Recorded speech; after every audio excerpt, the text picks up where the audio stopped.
beautiful night, man. Nano Ramirez, legendary promoter from the Rio Grande Valley, who's brought everybody and anybody and everybody since 1972, 76, opened up his own place called the Villareal Convention Center, and the rest is history, man. Closed it up in 2006. 2008. Over 30 years, right? Exactly 30 years. I started producing dances in the McAllen Civic Center in 1971.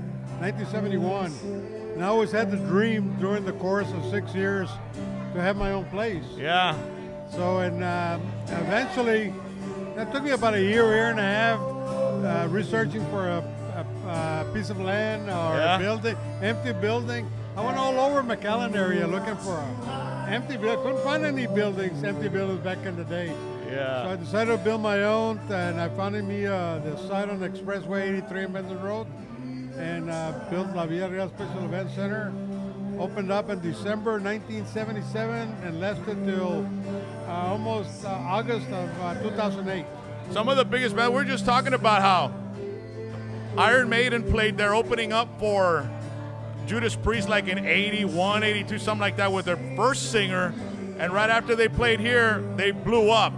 Then Motley Crue played here for the Shout at the Devil tour. And after they played here, they blew up. Guns N' Roses, you were talking about. Before Guns N' Roses, AC/DC, in 1978 for $6 a ticket, AC/DC. Damn!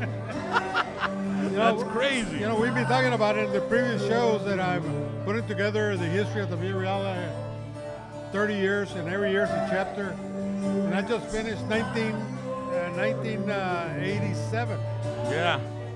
And on December the 3rd, I had booked Alice Cooper, and I got a call from the management that they were bringing in their own support band. It's a promotional tour, and I didn't have to pay them anything. It was going to be for free. That's crazy.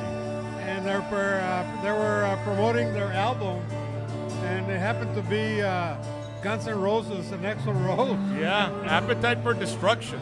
Yeah, and they played here at the Villareal at the Rio Grande Valley, opening up for Alice Cooper. And then all of a sudden, within the year, they were the biggest band in the world, man. Yeah, you know, the same thing happened with me. Besides rock, we had Julio Iglesias. Julio Iglesias was probably the world most famous, hottest artist in the world, and we had him at the Villareal. George Strait, I paid him $1,500 the first time he played. Yeah. I see. You know, I go to Green, Texas, and I go to the Green Hall, and there's pictures of George Strait, like from his first album, like when he was real thin, real skinny, young. And that's when you were bringing him down here when he was barely getting started like that, man. You know, that's the crazy. story goes, I don't know if it's true or not. Somebody reminded me, first time I brought him, paid him $1,500, loves money. And I was in front of the stage and said, this guy doesn't have a future in country. You said that. Supposedly I said that.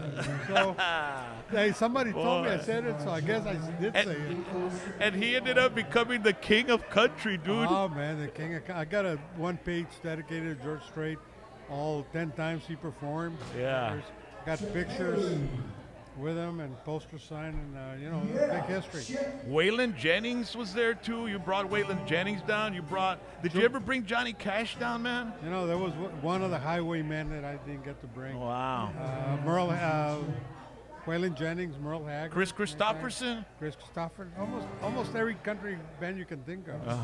George Jones, David Allan Coe. There's a lot of stories. The good thing about this book is when I'm every year is a chapter, and I go through all the artists that perform per year, and then I put a little story. And the stories are amazing. You know, I myself had it all when I'm looking at the book. Like in the first 10 years of the Villareal, it was unbelievable.